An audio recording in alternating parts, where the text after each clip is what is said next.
So let's talk this evening about this topic. I've been studying the book of Matthew, and when you look at chapter one, there's the genealogy of Jesus in chapter one. And I'm looking at specifically the five women that are mentioned in the genealogy. And we'll take them one by one. But before we do that, let's just set the stage. This is the golden thread in the crooked tree. And you're like, whoa, what's that? And basically, what we want to do is to decode the five, what we will consider scandalous women in the genealogy of Jesus, right? Let's go back. Matthew, the gospel, you're looking at like this pristine list of 40 men that validate the Messiah's bloodline. But then as we continue to read through, all of a sudden we see in this sea of 40 men, there's five women that are inserted, and we're like, whoa. And we're like, who? Tamar, Rahab, Ruth, Rahab, the wife of Uriah, Mary. Mary, of course, you can say, oh yeah, Mary should have been there. But the evidence here, we see Tamar, Rahab, Ruth, the wife of Uriah, and Mary. Remember, it doesn't even say Bathsheba, it says the wife of Uriah. So let's kind of decode that. So to understand Matthew's theological architecture, we must first of all investigate the historical profiles of these five women. Who were these five women, and why did they even break into this patriarchal code, this goofy thing? And let's start with, I think our first candidate here. Let's start with Tamar. And who is Tamar? Tamar, number one, Canaanite, non-Israelite. Number two, what was her crisis? She was widowed. She was vulnerable. She was designed a right to levirate marriage by this her father-in-law, Judah. And and as I was reading, I was like, Judah, because it's like, oh, okay, she has married into the family before, and her husband died, and and here we go. But the bold action, and you know what? We thank God for bold women. The bold action she takes here is to disguise herself as a shrine prostitute, to deceive Judah, and to secure her rightful offspring, because she knew what the Torah said. She knew what the word said, what the book of the law said. And the result here in this particular first character we're studying is that Tamar gives birth to twins, Perez and Zerah, meaning that what she did was to force Judah to declare that lineage, to preserve the Messianic lineage. And Judah comes to the point where Judah says, she is more righteous than I. She did the right thing. And so when we leave from there, let's go to our next character, Rahab. Remember Rahab in the Bible? Rahab was the one that protected the spies that went to spy out the land. She had them stay in her house. But Rahab was a woman of the night. She was a pagan prostitute living in a condemned enemy city, and that was marked for destruction. But she had a bold action, and I encourage us to have a bold action in our lives. She commits treason against her king and hides the Israelite spies, staking her life. That's what she did. She laid her life on the line, on the power of Yahweh, and she was rewarded. What was her reward? She was spared from destruction when that city was destroyed, and she was assimilated into Israel, into the chosen one, and she became a mother in the line of Boaz, and that Boaz is going to come up again as we go along. So what happens here? A harlot becomes a matriarch. What? A harlot becomes a matriarch. So we see that happen. Now let's go to Ruth. Ruth is the number three. We've got Tamar. We've talked about Rahab. Now let's talk about Ruth. Ruth came from the Moab. She was a Moabite. And if you remember in the Bible, and you go back into the Bible, the children of Israel were specifically instructed not to marry from that lineage because the people originated from incest. They were legally banned from the assembly of Israel. But, what was her crisis? What happened? Her husband died. Her brother-in-law also died, and her father-in-law also died. And she followed Naomi to the widow into a foreign land. And if we remember there, what does she do? Number one, she listens to her mother-in-law, which is rare. This is the bold action she does here. She exhibits radical love by proposing marriage, well, on the instruction of her mother-in-law, and her mother-in-law guided her. She proposes marriage to Boaz at the threshing floor to save her mother-in-law's lineage. That was powerful.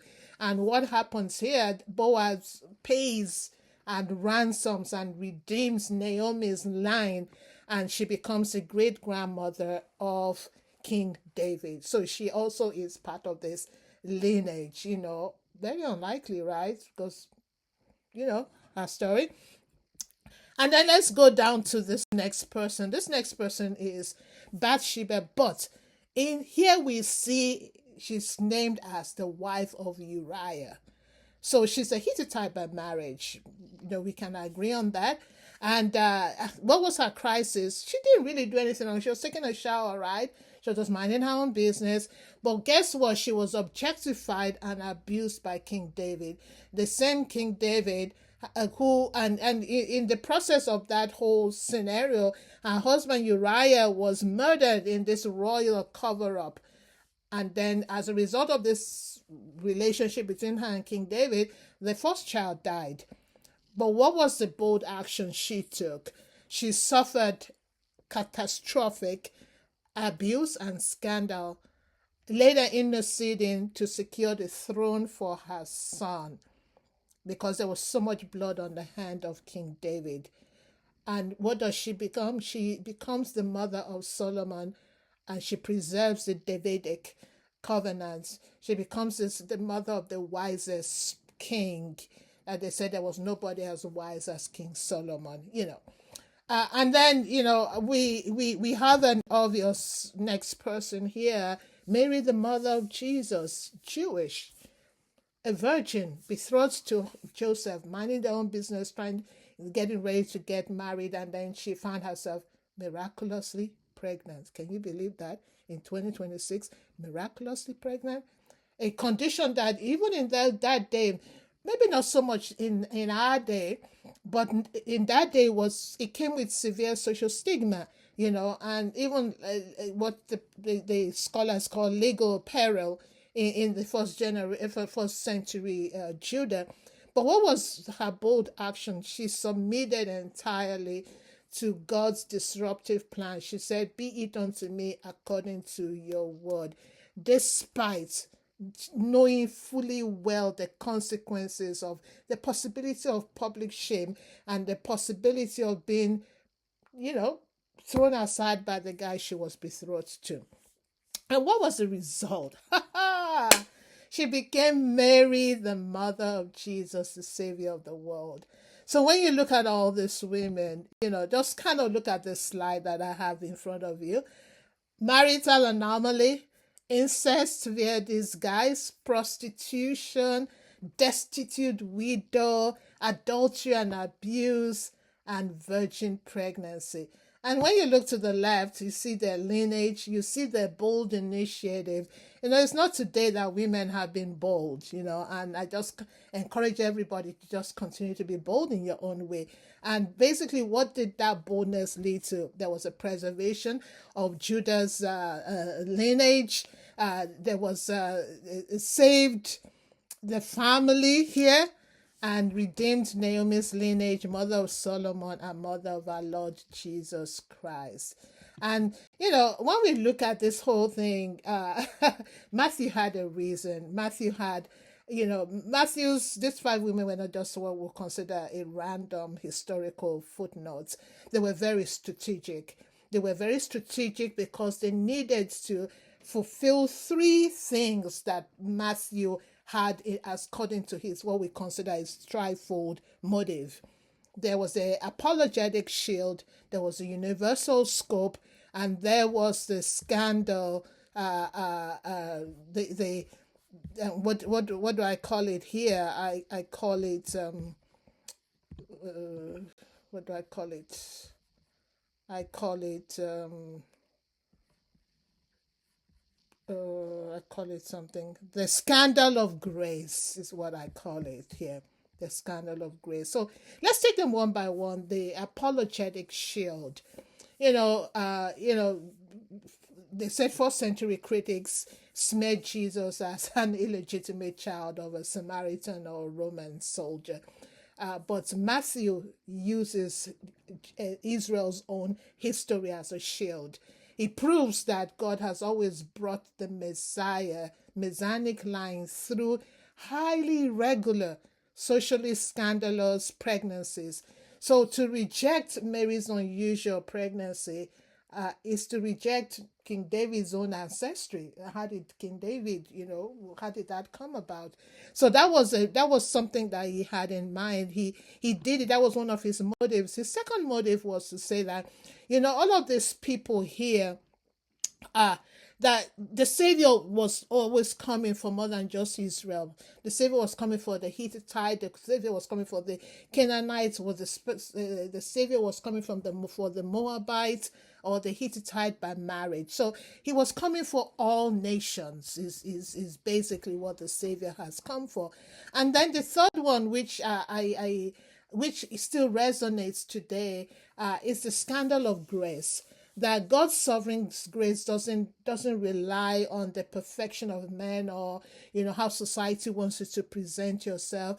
Time and time again, we have seen that the patriarchs and the kings drove the covenant line into deep moral valleys, but God used the bold faith of marginalized, of people that we will consider marginalized, people that we would just turn our nose up at. He used those people to rescue the trajectory of redemption. So if you notice, every time there was some dip in the royal line and the plan of God, he raised a woman to do something and to bring that lineage back up. And we see the example here of Tamar, and we see Bathsheba, and there's so many other examples that we can talk about.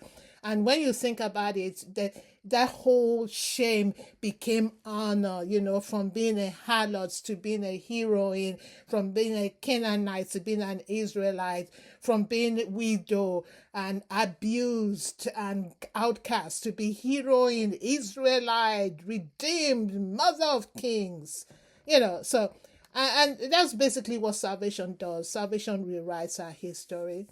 Salvation rewrites our history. God overrides crooked histories. He rewrites tarnished stories with the pen of redemption.